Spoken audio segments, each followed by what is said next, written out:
Hello kids, हम लोग कक्षा 11वीं एनसीईआरटी रसायन विज्ञान का 9वां चैप्टर पढ़ रहे हैं हाइड्रोजन। इसके पिछले वीडियो में मैं आपको प्रश्नोत्तर करा रहा था जिसमें 15 प्रश्नों के उत्तर हमने देख लिया है। अब हम आगे बढ़ रहे हैं 16वां क्वेश्चन। निम्नलिखित को व्यवस्थित कीजिए। पहला question, calcium hydride, beryllium hydride, titanium hydride को उनकी बढ़ती हुई विद्युत चालकता के क्रम में। ठीक है, तो इसका उत्तर ये लिखा हुआ है, बेरिलियम हाइड्राइड से ज्यादा कैल्शियम हाइड्राइड और उससे ज्यादा टाइटेनियम हाइड्राइड। तो इस तरह से बढ़ती हुई विद्युत चालकता है। अब इसके बारे में आपको पूरा इसका जो परमाणु संरचना है, उसकी जो इलेक्ट्रॉनिक विन्यास है, सब देखनी पड़ेगी। तो मैं यहाँ पर नहीं बता रहा हूँ, आपको पहले के चैप्टर में सारी चीज बता चुका हूँ। दूसरा है lithium hydride, sodium hydride, caesium hydride के आयनिक गुण के बढ़ते हुए क्रम में लिखें। तो इसका उत्तर लिखा हुआ है लिथियम से ज्यादा सोडियम, उससे ज्यादा सीजियम। क्योंकि लिथियम से नीचे जैसे lithium, sodium, potassium, rubidium, caesium जाते हैं तो उसकी आयनिक गुण बढ़ती जाती है, तो उसके हाइड्राइड की भी आयनिक गुण बढ़ती जाएगी। क्योंकि आयनन एंथैल्पी नीचे जाने पर घटती है, तो आयनिक होने की गुण बढ़ती है। आयनन एंथैल्पी कम रहती है तो आयनिक होने की गुण बढ़ती है, इस बात को ध्यान रखेंगे। तीसरा है HH, DD, FF को उनके बंध वियोजन एंथैल्पी के बढ़ते हुए क्रम में व्यवस्थित करिए। ठीक है, तो बंध वियोजन एंथैल्पी फ्लोरीन का सबसे ज्यादा है, सॉरी सबसे कम है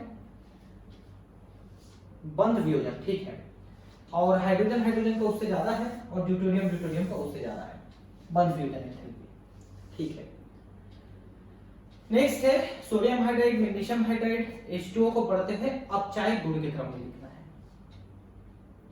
ठीक है, एक मिनट, ये थोड़ा सा थर्ड क्वेश्चन का उत्तर भी यहाँ पर दिया हुआ है कि फ्लोरीन सबसे कम क्यों है, नहीं तो फ्लोरीन का सबसे ज्यादा होना चाहिए था, तो उसका कम क्यों है, इसका उत्तर भी यहाँ पर दिया है कि फ्लोरीन की बंध वियोजन एंथैल्पी दो फ्लोरीन परमाणुओं पर उपस्थित इलेक्ट्रॉनों के एकाकी युग्मों में प्रतिकर्षण कारण बहुत कम हो जाता है।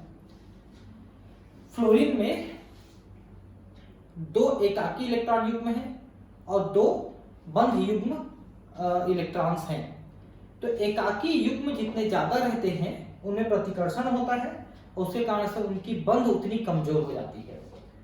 इसलिए फ्लोरीन की सबसे कम है 242.6 किलो जूल, और हाइड्रोजन और ड्यूटेरियम में से हाइड्रोजन की बंध वियोजन एंथैल्पी 435.88 है और ड्यूटेरियम में 443.35 है। तो उसके आधार पर हमने उसको अरेंज कर दिया है। ठीक है, नेक्स्ट हमने देखा sodium hydride, magnesium hydride, H2O को बढ़ते हुए अपचायक गुण के क्रम में लिखना है। तो बढ़ता हुआ अपचायक गुण है H2O से ज्यादा मैग्नीशियम हाइड्राइड का, उससे ज्यादा सोडियम हाइड्राइड का। क्योंकि सोडियम हाइड्राइड आयनिक प्रकृति का होता है, अतः प्रबल अपचायक है। अपचायक का मतलब उसे ऑक्सीजन खींच लेगा। H2O और मैग्नीशियम हाइड्राइड सहसंयोजी प्रकृति के होते हैं और H2O की आबद्ध वियोजन ऊर्जा अत्यधिक होती है, अतः मैग्नीशियम हाइड्राइड से अधिक दुर्बल अपचायक है। बंध वियोजन अधिक है इसलिए दुर्बल अपचायक है, इससे ये प्रबल है, और सोडियम हाइड्राइड आयनिक प्रकृति का है इसलिए सबसे प्रबल है। ठीक है, नेक्स्ट क्वेश्चन, H2O तथा H2O2 की संरचनाओं की तुलना करें, पानी और हाइड्रोजन पेरोक्साइड की। तो जल में जो ऑक्सीजन है वो sp3 संकरित है। अब संकरण पढ़ना पड़ेगा आपको इसके लिए, है ना। तो संकरण में पहले के कक्षाओं में आपको पढ़ा चुका हूं, जब हम बंध प्रकृति पढ़ रहे थे, वहां पर बंध, आयनिक बंध, सहसंयोजी बंध, उस चैप्टर में मैंने आपको संकरण पढ़ाया है। तो ऑक्सीजन में यहाँ पर sp3 संकरण है और आबंध युग्म जो है, यहां पर देखें कि ऑक्सीजन के पास दो एकाकी इलेक्ट्रॉन युग्म होते हैं जिसके कारण से ये प्रतिकर्षण करते हैं और ये एकदम सीधे ना होकर के थोड़ा झुक जाते हैं। ठीक है, फिर इनके बीच में आपसी प्रतिकर्षण होता है तो थोड़े फैल जाते हैं, मतलब ये इस तरह से झुके हुए रहते हैं। ठीक है, और आबंध कोण थोड़ा सा और कम हो जाता है, 109 से घट के 104 हो जाता है, क्योंकि दोनों तरफ से दबा देते हैं। ठीक है, तो जल की संरचना इस तरह से बंधित होती है, ऐसे बॉन्डेड होती है, थोड़ा कम हो जाती है इसकी बीच की जो एंगल है वो। यह एक प्रबल ध्रुवीय अणु है। ध्रुवीय अणु इसलिए है क्योंकि ऑक्सीजन में थोड़ा सा माइनस चार्ज और हाइड्रोजन में थोड़ा सा प्लस चार्ज, ये हाइड्रोजन बंध बनाने के लिए होते हैं, क्योंकि जो ये बंध में उपयोग हुए हैं जो इलेक्ट्रॉन के जोड़े, वो आकर्षित हो जाते हैं ऑक्सीजन की तरफ। क्यों आकर्षित हो जाते हैं? क्योंकि ऑक्सीजन की विद्युत ऋणता अधिक है और ये धनावेश और ये ऋणावेश थोड़े से इसमें आ जाते हैं। भले ही सहसंयोजक बंध है लेकिन थोड़े से आयनिक गुण आ जाते हैं। हाइड्रोजन पेरोक्साइड अध्रुवीय होता है, इसमें कोई चार्ज नहीं बनता है और H2O2 के द्विध्रुव आघूर्ण का मान दर्शाता है कि चारों परमाणु एक ही तल में स्थित नहीं होते, बल्कि ये लैपटॉप मॉडल होता है। ठीक है, लैपटॉप टाइप का ये मॉडल बना हुआ है। H2O2 की संरचना की तुलना 94 डिग्री कोण पर खुली हुई किताब से कर सकते हैं। तो चाहे आप किताब खोल लें ऐसे या लैपटॉप खोल लें, तो इतना डिग्री आप देख सकते हैं कि दोनों ऑक्सीजन के दोनों बॉन्ड के बीच में 94 का डिग्री है, यहाँ पर उतने डिग्री में खुला हुआ है ये। ठीक है, और HOH आबंध कोण 97 होता है। HOH आबंध 97 होता है। ठीक है, तो गैस अवस्था में इसका और ठोस अवस्था में इसका ये थोड़ा सा डिग्री में अंतर है, थोड़ा सा देख लेना। यहाँ पर भी अंतर है 115 और 190, तो थोड़ा सा, और बंध की दूरी जो है इनको भी आप थोड़ा सा ध्यान रखें कितना कितना है, थोड़ा थोड़ा अंतर है। तो ये नोट करने वाली बात है, याद करने वाली बात है कि कितना कितना है। अब इसमें समझाने वाली कोई बात तो है। ठीक है, जल के स्वतः प्रोटोनीकरण से आप क्या समझते हैं, इसका क्या महत्व है? जल के अणु बहुत कम मात्रा में ही सही लेकिन आयनिक रहते हैं, आयनित हो जाते हैं। ठीक है, तो जल का स्वतः आयनीकरण ही जल का प्रोटोनीकरण है। तो आप देख सकते हैं जल के अणु जो है आपस में ही अम्ल और क्षार जैसा व्यवहार करते हैं, और जो अम्ल होती है वो हाइड्रोजन आयन दे देती है और बाद में संयुग्मी क्षार बना लेती है, और जो क्षार है वो हाइड्रोजन आयन लेती है और संयुग्मी अम्ल बना लेती है H2O आयन। तो इस तरह से आप देख सकते हैं कि जल के अणु का यहाँ पर प्रोटोनीकरण हो गया है, क्योंकि अगर आप कोई एसिड डाले रहते तो एसिड भी इस तरह से हाइड्रोजन दे करके प्रोटोनीकरण करता है।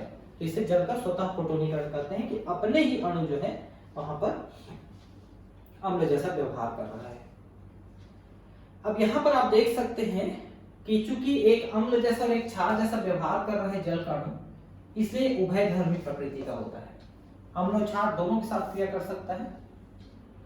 जैसे अगर आप क्षार के साथ क्रिया कराएंगे तो ये अम्ल जैसा व्यवहार करता है और ये हाइड्रोजन आयन दे देगा। तो देखिए हाइड्रोजन आयन देके OH आयन बन गया और ये अमोनियम आयन हो गया।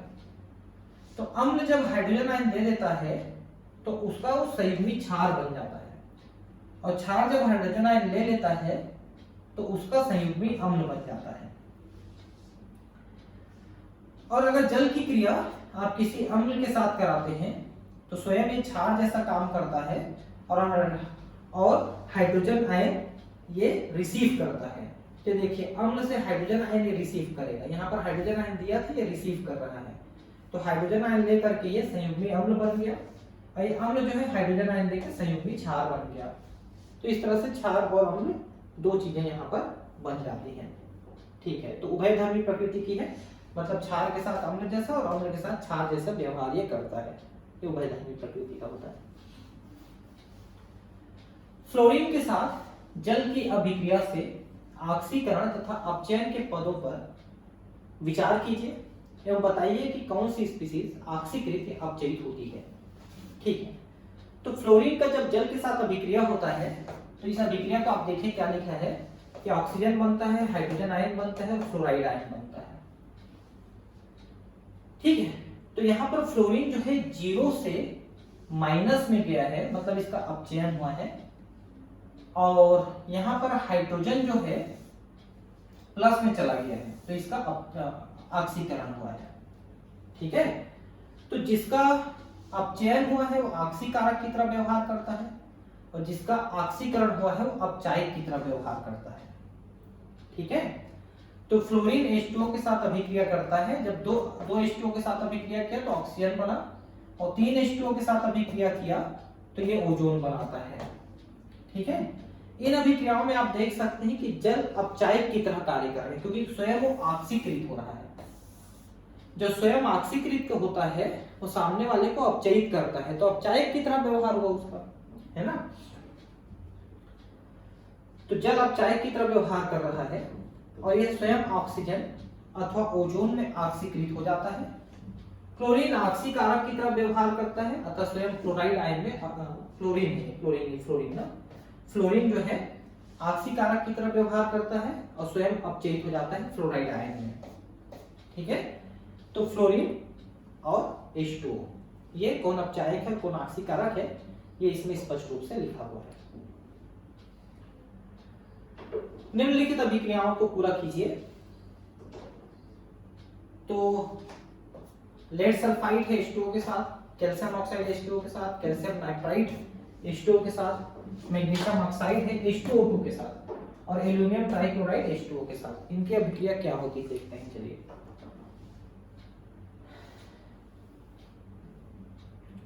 और पूर्ण करने के बाद इनको जल अपघटन, रेडॉक्स, जल अभिचलन अभिक्रियाओं में भी वर्गीकृत करना है आपको। ठीक है, तो लेड सल्फाइड जब H2O के साथ क्रिया करता है तो लेड सल्फेट बनता है और H2O बनता है। ठीक है, तो ये रेडॉक्स रिएक्शन है। ठीक है, रेडॉक्स रिएक्शन क्यों है? क्योंकि यहाँ पर H2O2 का अपचयन हुआ है और इसका ऑक्सीकरण हुआ है।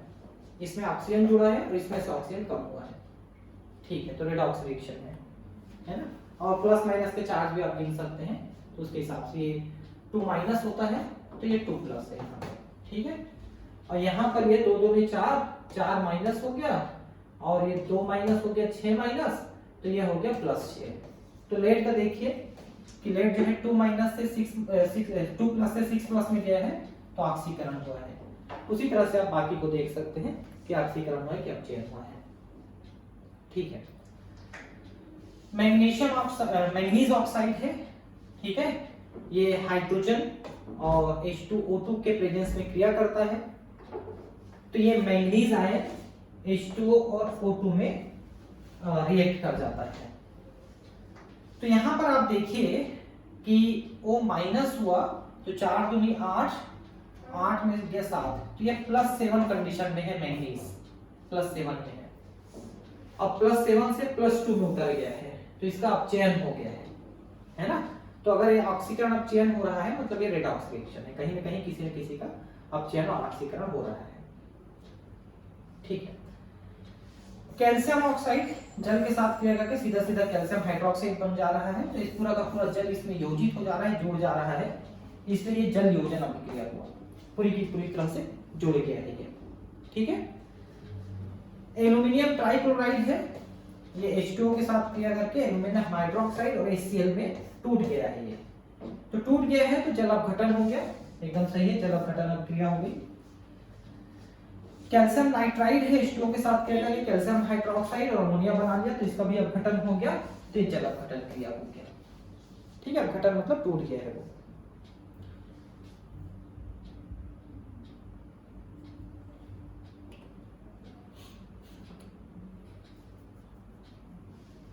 बर्फ के साधारण रूप की संरचना का उल्लेख करें। तो पहले तो आप बर्फ की संरचना बनाना सीख लीजिए इसको, है ना, कि इस तरह से आप एक ऑक्सीजन एक ऑक्सीजन एक ऑक्सीजन आप लाइन से ऐसे बना लें, है ना, ऐसे बना लें, ऐसे बना लें। फिर आप इनमें 4 हाइड्रोजन इस तरह से जोड़ें कि 2 हाइड्रोजन बिंदुओं से 2 हाइड्रोजन लाइन से, तो ये बर्फ की संरचना बन जाएगी। तो त्रिविम है हाइड्रोजन आबंधी संरचना है, तो ये जो डॉट डॉट दिख रहा है हाइड्रोजन बंध है, आपको पता है ना। प्रत्येक ऑक्सीजन युग्म में एक हाइड्रोजन परमाणु होता है, ऑक्सीजन युग्म में, ठीक है, एक हाइड्रोजन परमाणु होता है। इस कारण बर्फ एक खुले पिंजरे की आकृति बनाती है। प्रत्येक ऑक्सीजन परमाणु 4 हाइड्रोजन परमाणु से घिरा रहता है। ठीक है, प्रत्येक ऑक्सीजन युग्म में एक हाइड्रोजन परमाणु होता है, इस कारण बर्फ एक खुले पिंजरे की आकृति बनाता है। ठीक है, खुले पिंजरे की आकृति है और एक ऑक्सीजन 4 हाइड्रोजन परमाणु से घिरा रहता है। आप देख सकते हैं 4 हाइड्रोजन परमाणु से घिरा रहता है। अब यहाँ पर ये जो शब्द लिखा है ना, ये थोड़ा गलत लिख दिया है, एक हाइड्रोजन बंद होता है, वहां पर परमाणु नहीं बंद होता है।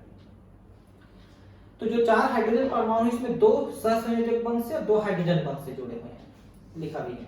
ठीक है, क्रिस्टल जालक में खाली जगह होती है, बर्फ का घनत्व तो जल से कम होता है, बर्फ फैल जाती है। जल की तुलना में बर्फ की जो वॉल्यूम है ज्यादा हो जाती है। ज्यादातर जो पदार्थ होते हैं ठोस रूप में सबसे कम, द्रव रूप में थोड़ा ज्यादा और गैस रूप में थोड़ा और ज्यादा फैल जाते हैं। लेकिन पानी एक ऐसा चीज है कि जल में कम, बर्फ में ज्यादा हो जाती है, क्योंकि बर्फ खुले पिंजरे की आकृति बना लेती है, तो उसका जो है थोड़ा ज्यादा हो जाता है वॉल्यूम। और इसी कारण से पाइप वगैरह ठंड के दिनों में अगर बर्फ जम जाता है अंदर में तो फट जाते हैं पाइप बर्फ के जमने से। जल की अस्थायी और स्थायी कठोरता के क्या कारण है, वर्णन करें। ठीक है, तो जल में अगर कैल्शियम बाइकार्बोनेट, मैग्नीशियम बाइकार्बोनेट की उपस्थिति है तो वो अस्थायी कठोरता उत्पन्न होती है। इस कठोरता को साधारणतः उबाल कर या कुछ साधारण विधियों द्वारा हम दूर कर सकते हैं, मैंने इसका डिस्क्रिप्शन दिया है आपको टेक्स्ट में। लेकिन अगर calcium chloride, magnesium chloride, calcium sulphate, magnesium sulphate आदि हैं तो स्थायी कठोरता होती है। इनको साधारण विधि से हम नहीं अलग कर सकते हैं, इनके लिए हमको वहां पर रिएक्टेंट डालना पड़ता है जो इनके साथ रिएक्ट करके इनको निकाल के अलग करता है। तो महंगी प्रोसेस हो जाती है स्थायी कठोरता को दूर करना। और जो साबुन है वो कठोर जल में झाग नहीं बनाती है। संश्लेषित आयन विनिमय विधि द्वारा कठोर जल के मृदुकरण के सिद्धांत विधि की विवेचना करें। संश्लेषित आयन विनिमय विधि मतलब यह है कि हम कुछ ऐसे पदार्थ डालते हैं जो आयन को एक्सचेंज करते हैं, मतलब पानी में जो आयन है उससे अदला बदली कर लेते हैं आयन का, और उससे फिर वो जल की कठोरता दूर हो जाती है। फिर जो हम पदार्थ उपयोग किए हैं उसको निकाल के फिर उसमें से आयन को चेंज करके उसको फिर से उपयोग के लायक बना लेते हैं, इस टाइप से कर लेते हैं। तो पहला है संश्लेषित आयन विनिमय रेजिन विधि। ठीक है, पहला है धन आयन विनिमय रेजिन। धन आयन विनिमय मतलब धन आयन का एक्सचेंज करेंगे। ये रेजिन SO3H समूह युक्त बृहद कार्बनिक अणु होते हैं और जल में अविलीन होते हैं। इनकी सोडियम क्लोराइड से क्रिया कराकर RNA मतलब जो कंपाउंड है सोडियम के साथ जुड़ जाता है, RNA में परिवर्तित किया जाता है। रेजिन RNA कठोर जल में उपस्थित मैग्नीशियम आयन, कैल्शियम आयन से विनिमय करके इसे मृदु जल बना देती है। ये देखिए, RNA रेजिन का प्रयोग करते हो तो जल में जो डाइवेलेंट आयन होते हैं उनको ये अपने में जोड़ लेता है और सोडियम को इसमें डाल देता है, जल में डाल देता है, और सोडियम के कारण से जल कठोरता नहीं आती जल में। अगर आपके कपड़े ज्यादा गंदे हैं तो आप पानी में नमक डालिए और उसमें कपड़े को डुबाइए तो कपड़े जल्दी साफ हो जाते हैं। नमक जो है वो कठोरता नहीं लाता है, सोडियम कठोरता नहीं लाता है, कैल्शियम मैग्नीशियम कठोरता लाते हैं। तो जो रेजिन हम कंपाउंड यूज करते हैं उसमें से जो जो सोडियम है वो एक्सचेंज हो जाता है डाइवेलेंट कैटायन से। तो इस तरह से कैल्शियम मैग्नीशियम हट जाता है वहां से, और उस रेजिन को निकाल लेते हैं अपन, वो तो अभी ले हैं तो रेजिन को निकाल लेते हैं, फिर उसको सोडियम क्लोराइड के जल में दोबारा डाल करके फिर उसको एक्सचेंज करा लेते हैं। तो सोडियम क्लोराइड में से सोडियम फिर रेजिन में चला जाता है तो रेजिन फिर से तैयार हो जाता है। ये देखिए पुनर्जनन कर दिया जाता है तो रीयूज करने के लायक हो जाता है।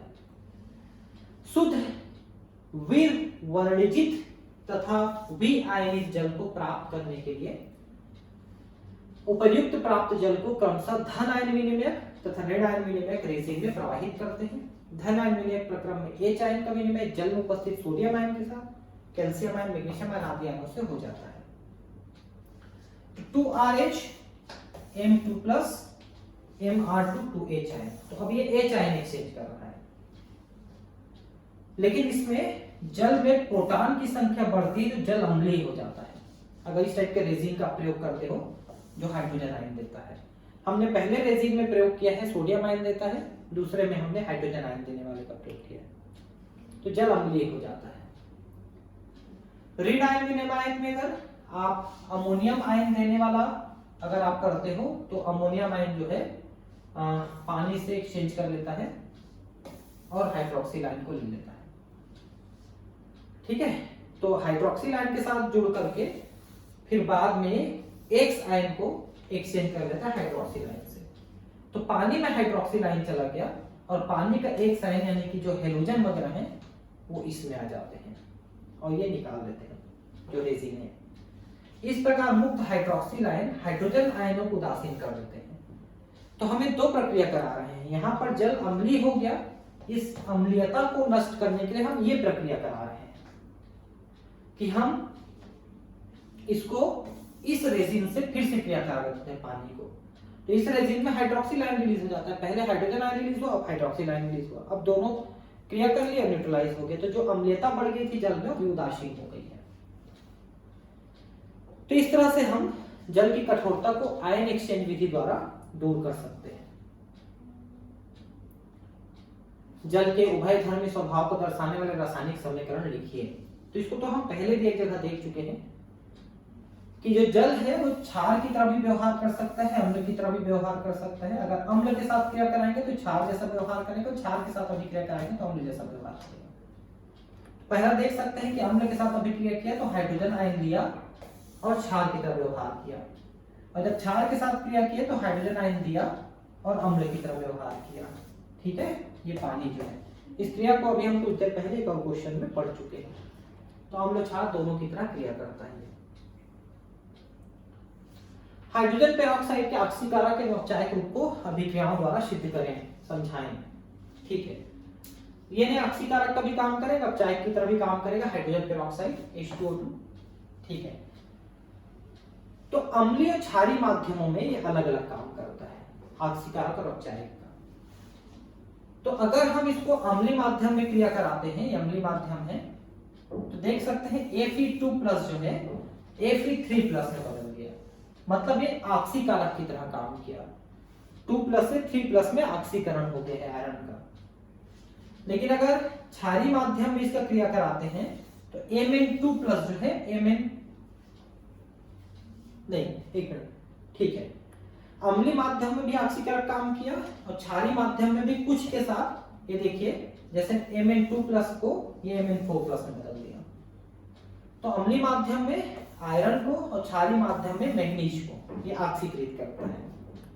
वैसे ही अम्लीय माध्यम में MnO4 को देख सकते हैं Mn2+ में ये अपचयित कर दिया है, क्योंकि यहाँ पर 2 2 ने 4 3 3+ है यहाँ पर, और यहाँ पर 2+ हो गया है तो अपचयित हो गया है।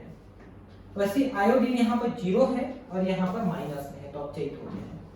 मतलब ये है कि H2O2 जो है अम्लीय माध्यम क्षारीय माध्यम दोनों में ये अपचायक और ऑक्सीकारक दोनों की तरह काम कर सकता है, लेकिन वो अलग अलग कंपाउंड के साथ, अलग अलग एलिमेंट के साथ काम करता है। तो ये चारों को हमने यहाँ पर दिखाया है कि किस किस रिएक्शन में कौन कौन से इसमें ऑक्सीकरण और अपचयन होते रहता है, इसको हमने दिखाया है। विखनिजित जल से आप क्या तात्पर्य, क्या समझते हैं या कैसे प्राप्त किया जा सकता है? खनिज का मतलब होता है मिनरल्स। तो खनिज लवण से मुक्त करने तो हम वो कहलाता विखनिजित जल। ठीक है, ऐसा जल सभी विलेय खनिज लवणों से मुक्त हो जाता है, विखनिजित जल कहलाता है। इस जल को प्राप्त करने के लिए जल को क्रमशः धन आयन विनिमयक रेजिन और ऋण आयन विनिमयक रेजिन से प्रवाहित करते हैं। ठीक है, तो पहले धन आयन विनिमयक जो है कैल्शियम मैग्नीशियम सोडियम को हटा करके H आयन डाल देता है, और फिर जब ऋण आयन विनिमयक डालते हैं तो क्लोराइड सल्फेट बाइकार्बोनेट को हटा के OH आयन डाल देता है, और H आयन और OH आयन मिलकर H2O बना लेते हैं। तो इससे एक दो क्वेश्चन पहले मैंने इसको बताया है आपको कि अम्लीय माध्यम पहले अम्लीय बन जाता है जल, फिर क्षारीय मतलब OH आयन रिलीज आता है तो दोनों न्यूट्रलाइज हो जाते हैं। इसको एक क्वेश्चन पहले मैंने पूरी तरह से बताया है। आयन विनिमय विधि वाला जो क्वेश्चन हमने पढ़ा था उसमें इसको हमने डिटेल पढ़ा है, तो उसको आप देख लेंगे अगर वो ज्यादा लिखना है तो। बस इतना पर्याप्त इस क्वेश्चन के। क्या विखनिजित या आसुत जल पेय प्रयोजनों में उपयोगी है? यदि नहीं तो इसे उपयोगी कैसे बनाया जा सकता है? देखिए, हम जो पानी पीते हैं ना, अगर अशुद्ध जल पिएंगे तो हमको केवल H2O मिलेगा, जबकि हमको मिनरल वाटर मतलब साधारण जल हमको पीना चाहिए जिसमें खनिज लवण भी होना चाहिए, क्योंकि हमारे शरीर को बहुत सारे खनिज तत्वों की आवश्यकता होती है जो हमको पानी से मिलता है। लेकिन अगर हम अशुद्ध जल या विखनिजित जल पीते हैं, जैसे कि जिसका TDS बहुत कम होता है, जो बहुत मीठा पानी होता है एकदम, या जिसको मिनरल वाटर के नाम से लोग बेचते हैं लेकिन असल में मिनरल वाटर नहीं होता, वो अशुद्ध जल टाइप का हो जाता है, तो उससे शरीर में ना मिनरल्स की कमी होने लगती है। तो ऐसे जल को नहीं पीना चाहिए। ये उपयोगी नहीं है क्योंकि इनमें उपयोगी लवण को उचित मात्रा में मिलाकर पेय योग्य बनाया जा सकता है। तो मैंने जैसा बताया कि उसमें चीजों की कमी है, मिनरल्स की कमी है। आप ऐसे को अगर पीते हैं तो शरीर में मिनरल्स की कमी हो जाएगी, ठीक है, शरीर का संचालन बिगड़ जाएगा, ठीक है।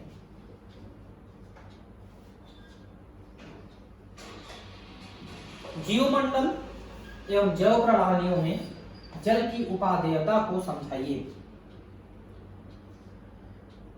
देखिए, जो जितने भी जीव जंतु हैं उनके शरीर का अधिकांश भाग पानी है। जैसे हमारे शरीर का अधिकांश भाग 70% भाग पानी है, और जो तरबूज होता है वाटरमेलन, उसका 94% पार्ट पानी होता है। हमारी पृथ्वी का जो लैंड एरिया है, पूरा पृथ्वी है, उसके 70% भाग में पानी भरा हुआ है। तो सभी जीव जंतु पानी से ही बने हैं और पानी के बिना जीवन संभव नहीं है। ये देखिए, सभी सजीवों के शरीर का मुख्य भाग जल द्वारा निर्मित होता है। मानव शरीर में करीब 65%, लेकिन मैं बताऊं 70% है। मतलब पौधों में लगभग, कुछ पौधों में लगभग 95%, जैसे कि तरबूज में मैंने आपको बताया। सभी को जीवित रखने के लिए जल एक महत्वपूर्ण यौगिक है। अन्य द्रवों की तुलना में जल को विशिष्ट ऊष्मा, तापीय चालकता, पृष्ठ तनाव, द्विध्रुव आघूर्ण, परावैद्युतांक के मान उच्च होते हैं, ठीक है। इन्हीं गुणों के कारण जीवमंडल में जल की भूमिका अति महत्वपूर्ण होती है। जल जो है एक सार्वत्रिक विलायक की तरह उपयोग में आता है। जीवों के शरीर तथा जलवायु के सामान्य ताप को बनाए रखने के लिए जल की वाष्पन ऊष्मा तथा उच्च ऊष्माधारिता ही उत्तरदायी होती है। पृथ्वी का 70% एरिया समुद्र है, और वो सूर्य से आने वाले प्रकाश को, गर्मी को काफी हद तक अवशोषित कर लेता है, जिससे पृथ्वी गर्म होने से बच जाती है, और कुछ तो ओजोन लेयर अवशोषित कर लेती है। यह वनस्पतियों, प्राणियों के उपापचय में अणुओं के अभिगमन के लिए उत्तम विलायक का कार्य करता है, क्योंकि यह सार्वत्रिक विलायक जैसा कार्य करता है। जल पौधों में प्रकाश संश्लेषण क्रिया के लिए भी आवश्यक है, जो कि वातावरण में ऑक्सीजन मुक्त करती है। तो प्रकाश संश्लेषण की यहाँ पर जो प्रक्रिया होती है, तो उसमें जो ऑक्सीजन निकलती है ना, वो CO2 से नहीं निकलती है, वो H2O से निकलती है। और जो पूरा CO2 है ना, वो तो कार्बोहाइड्रेट में चली जाती है, उसमें से ऑक्सीजन नहीं निकलती है, ऑक्सीजन H2O से निकलती है।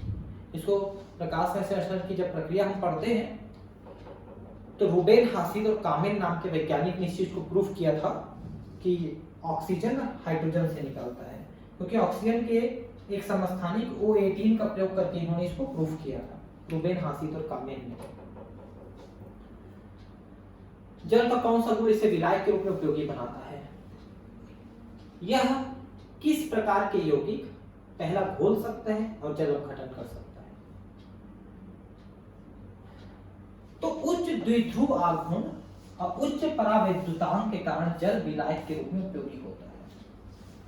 उच्च द्विध्रुव आघूर्ण का मतलब है कि ऑक्सीजन, हाइड्रोजन, ऑक्सीजन में जो चार्जेस हैं, ठीक है, इनके मान द्विध्रुव आघूर्ण बनाते हैं। उच्च परावैद्युतांक मतलब वो किसी बंध को कितने गुना कमजोर कर सकता है, उसके आधार पे अगर हम देखें, इसका परावैद्युतांक 80 के आसपास रहता है, इसलिए ये किसी भी बंध को 80 गुना कमजोर कर देता है, तो आसानी से घुल जाता है आयन बन के। पहला, किनको घोल सकता है? तो जो आयनिक कंपाउंड है ना, उनको अधिक मात्रा में घोल सकता है। यह आयनिक यौगिकों तथा उन सहसंयोजक यौगिकों को जिसमें जल के साथ हाइड्रोजन आयन बनाया जा सकता है, जो बना सकते हैं, उनको ये घोल सकता है। तो जो आयनिक कंपाउंड है वो आसानी से जल में घुल जाते हैं, और वे पदार्थ जो जल में घुल करके हाइड्रोजन आयन बना सकते हैं, भले ही उसका संयोजक कार्बन वाले हों, तो भी भूल जाते हैं। इथेनॉल है, चीनी, ग्लूकोज। तो इथेनॉल तो ये जो है ये सभी हाइड्रोजन बंद बना सकते हैं, ठीक है। दूसरा, जल अपघटन किसका किया जा सकता है? तो जल अनेक धात्वीय तथा अधात्वीय ऑक्साइड, हाइड्राइड, कार्बाइड, फास्फाइड और लवणों का जल अपघटन कर सकता है। जैसे P4O10 फास्फोरस पेंटॉक्साइड कहते हैं इसको। ये जल के साथ क्रिया करके H3PO4 यानी फास्फोरिक एसिड बनाता है। कैल्शियम हाइड्राइड जल के साथ क्रिया करके कैल्शियम हाइड्रोक्साइड और हाइड्रोजन मुक्त करता है। एल्यूमिनियम कार्बाइड जल के साथ क्रिया करके एल्यूमिनियम हाइड्रोक्साइड और मीथेन मुक्त करता है। तो ये सब जल अपघटन हुआ ना, इनका अपघटन हो जा रहा है, टूट जा रहे हैं। H2O एवं D2O के गुणों को जानते हुए क्या आप मानते हैं कि D2O का उपयोग पेय प्रयोजनों के रूप में लाया जा सकता है? देखिए, भारी जल D2O जीवित प्राणियों, पादपों, जंतुओं के लिए काफी हानिकारक होती है, क्योंकि यह उनमें होने वाली अभिक्रियाओं की दरों को मंद कर देता है। क्योंकि यह भारी होता है, इसमें न्यूट्रॉन ज्यादा होता है हाइड्रोजन में, है ना। यह जीवन का समर्थन करने में असफल होता है तथा इसकी जैव मंडल में कोई उपयोगिता नहीं होती है। अगर किसी को हम पानी के जगह D2O पिला देते हैं तो वो उसका शरीर खत्म हो जाएगा, ठीक है। जल अपघटन तथा जल योजन पदों में क्या अंतर है? जल अपघटन में कोई चीज को तोड़ा जाता है और जल योजन में जल को जोड़ा जाता है ना। जल के हाइड्रोजन आयन और हाइड्रोक्सिल आयनों का किसी लवण के क्रमशः ऋण आयन और धन आयन के रूप में स्वतः क्रिया करके मूल अम्ल तथा क्षार बनाने की क्रिया जल अपघटन कहलाती है, ठीक है। जैसे सोडियम कार्बोनेट है, ये जल के साथ क्रिया करके सोडियम हाइड्रोक्साइड क्षार और सोडियम कार्बोनेट अम्ल बनाती है। तो लवण जो है अम्ल और क्षार में अपघटित हो गया है। और जल योजन का अर्थ है आयनों तथा अणुओं में H2O के योग द्वारा जल योजित आयन अथवा जल योजित लवण का निर्माण होता है, ठीक है। जैसे KCl है, ये जल में डालने पर पोटेशियम आयन और क्लोराइड आयन में टूट जाता है और जल के अणुओं से घिर जाता है। ये जल के अणु से, ये जल के अणु से घिर जाता है अलग अलग, ठीक है। ऐसा है। ऐसी कॉपर सल्फेट है जो H2O के साथ क्रिया करके कॉपर सल्फेट और 5H2O बनाता है। तो 5H2O उसके साथ परमानेंट जुड़ गया, नीला थोथा कहते हैं कॉपर सल्फेट 5H2O को, नीला कलर हो जाता है और ये रंगहीन रहता है, ठीक है। लवणीय हाइड्राइड किस प्रकार कार्बनिक यौगिक से अति सूक्ष्म जल की मात्रा को हटा सकते हैं? लवण हाइड्राइड जैसे सोडियम हाइड्राइड है, कैल्शियम हाइड्राइड है, ये जल के साथ क्रिया करके हाइड्रोक्साइड बनाते हैं, इसलिए जल को ये हटा सकते हैं। कार्बनिक यौगिकों में अगर जल है, सोडियम हाइड्रोक्साइड बना करके जल को हटा देगा। वास्तव में लवण हाइड्राइड M+H आयन माइनस में H- प्रबल ब्रोस्टेट क्षार होता है, अतः ये जल से सुगमता पूर्वक क्रिया करते हैं। क्लियर है? कुल मिला के जल के साथ क्रिया कर लेगा, सोडियम हाइड्रोक्साइड बना लेगा, इस तरह से करते हैं। परमाणु क्रमांक 15, 19, 23 और 44 वाले तत्व यदि हाइड्रोजन से अभिक्रिया कर हाइड्राइड बनाते हैं तो उनकी प्रकृति से आप क्या आशा करेंगे? जल के प्रति इनके व्यवहार की तुलना करें, ठीक है। 15 वाला फास्फोरस है, 19 वाला पोटेशियम है, 23 वाला आपका वेनेडियम है और 44 वाला क्या है? रुथेनियम। ये यहां पर लिखा होगा सर, ये रुथेनियम, ठीक है।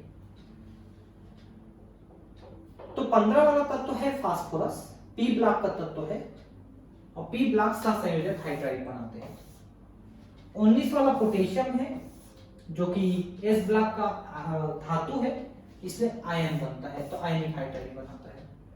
23 वाला वेनेडियम D ब्लॉक का है, 5वें वर्ग का, अंतराकाशी हाइड्राइड बनाता है। मतलब इनके वेनेडियम के बीच बीच में जो स्पेस रहेगा उसमें हाइड्रोजन घुसेगा, तो अंतराकाशी हाइड्राइड है। अरस समीकरणितीय हाइड्राइड बनता है, मतलब इसमें पूर्णांक में नहीं होगा हाइड्रोजन, दशमलव में आएंगे हाइड्रोजन की संख्या। और 44 वाला रुथेनियम डी ब्लॉक का तत्व हुआ, वर्ग 8 का, कोई हाइड्राइड नहीं बनाता, क्योंकि 7, 8 और 9 के तत्व हाइड्राइड नहीं बनाते डी ब्लॉक में, ये हम पहले पढ़े हैं एक जगह, ठीक है। जल के साथ केवल आयनिक हाइड्राइड के एच क्रिया करके डाई हाइड्रोजन गैस मुक्त करता है, ठीक है। जल के साथ केवल के एच क्रिया करेगा इन सभी में से, पोटेशियम हाइड्राइड।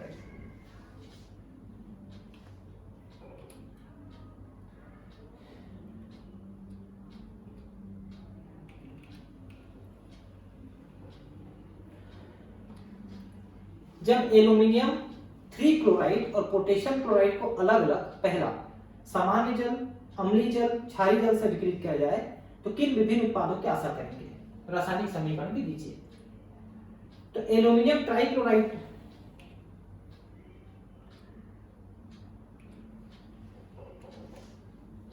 एल्यूमिनियम ट्राइक्लोराइड है दुर्बल क्षार, एल्यूमिनियम हाइड्रोक्साइड और प्रबल अम्ल HCl का लवण है, सामान्य जल से क्रिया कराते हैं अपन। तो एल्यूमिनियम हाइड्रोक्साइड H आयन और क्लोराइड आयन बनाता है। अब चूंकि इसके जलीय विलयन में H आयन है तो यह अम्लीय प्रकृति का हो गया, और अम्लीय जल में उपस्थित H ion aluminium trichloride trihydroxide से अभिक्रिया करके एल्यूमिनियम 3 आयन 3+ आयन और H2 उत्पन्न करते हैं। अतः अम्लीय जल में एल्यूमिनियम ट्राइक्लोराइड ये और ये रूप में रहते हैं। ये देखिए क्षारीय जल में, देखिए ये अम्लीय जल में हो रहा है ना, ये अम्लीय जल में हो रहा है ना, इस रूप में रहते हैं। और क्षारीय जल में ये इस रूप में रहता है। और ये जो है आगे टूट जाता है, एल्यूमिनियम टेट्राहाइड्रोक्साइड आगे टूट जाता है और एल्यूमिनियम डाइऑक्साइड और H2 बनाता है। तो असल में यहां पर KCl प्रबल अम्ल है, HCl प्रबल,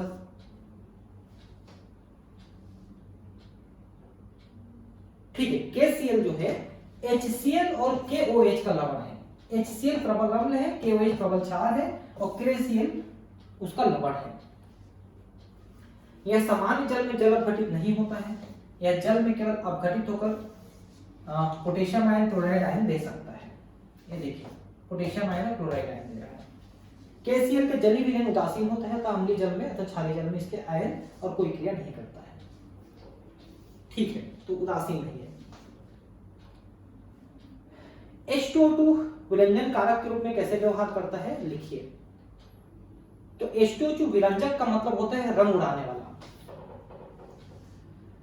क्योंकि ये नवजात ऑक्सीजन देता है और नवजात ऑक्सीजन रंगीन पदार्थ को रंगहीन पदार्थ में बदल देता है। तो रेशम, बाल, वस्त्र, कागज की लुगदी, ऊन, तेल, वसा, इन सभी को साफ करने के लिए, सफेद करने के लिए, मतलब कलर उड़ाने के लिए इनका प्रयोग करते हैं। निम्नलिखित पदों से आप क्या समझते हैं? हाइड्रोजन अर्थव्यवस्था, हाइड्रोजनीकरण, सीन गैस, भाप अंगार गैस, स्थितीय अभिक्रिया, ईंधन सेल इत्यादि। हाइड्रोजन अर्थव्यवस्था, भविष्य में हाइड्रोजन को हम एक स्वच्छ ईंधन के रूप में प्रयोग करेंगे और इससे जो बनने वाली जो हाइड्रोजन का जब उपयोग करेंगे ऊर्जा के लिए ईंधन के रूप में, तो उससे सिर्फ जल बनेगी, तो पर्यावरण प्रदूषण भी नहीं होगी। इसलिए इसको हाइड्रोजन अर्थव्यवस्था भविष्य का ईंधन माना जाता है। हाइड्रोजनीकरण का मतलब है कि जो वनस्पति तेल होते हैं जिसमें असंतृप्त वशीय अम्ल होते हैं, उनमें हाइड्रोजन की कमी होती है, तो उनमें अतिरिक्त हाइड्रोजन हम भर देते हैं। तो वनस्पति तेल जो असंतृप्त वसा होती है, संतृप्त वसा में वनस्पति घी में बदल जाती है, घी जैसे हो जाती है, जिसको डालडा कहते हो आप, वही वनस्पति घी है। इसके लिए निकिल उत्प्रेरक, प्लेटिनम या पैलेडियम उत्प्रेरक का भी प्रयोग कर सकते हैं। तो जो डालडा जैसी चीज बनती है वनस्पति की, वो वनस्पति तेल के हाइड्रोजनीकरण से बनती है। सीन गैस यानी भाप अंगार गैस, CO और H2 के मिश्रण को कहा जाता है सीन गैस। तो मीथेन का अगर आप भाप के साथ अभिक्रिया कराते हो करीब 1000 डिग्री सेल्सियस में निकिल के उत्प्रेरक में, तो सीन गैस या भाप अंगार गैस बनता है। आजकल वाहिक मल अखबार लकड़ी के बुरादे छीलन आदि से प्राप्त करते हैं और इससे आगे चल के मेथिल अल्कोहल बना सकते हैं। कोयले से सीन गैस के उत्पादन को कोल गैसीकरण प्रक्रिया कहते हैं। कोयले में अगर हम भाप डाल देते हैं, मतलब गर्म कोयले में अंगारे में पानी का भाप डालते हैं तो भी भाप अंगार गैस बनती है। ये देखिए, है ना, भाप अंगार गैस तृतीय अभिक्रिया। जल गैस में हाइड्रोजन की मात्रा को बढ़ाने के लिए CO को 500 डिग्री पर आयरन क्रोमेटिक की उपस्थिति में भाप से क्रिया कराते हैं।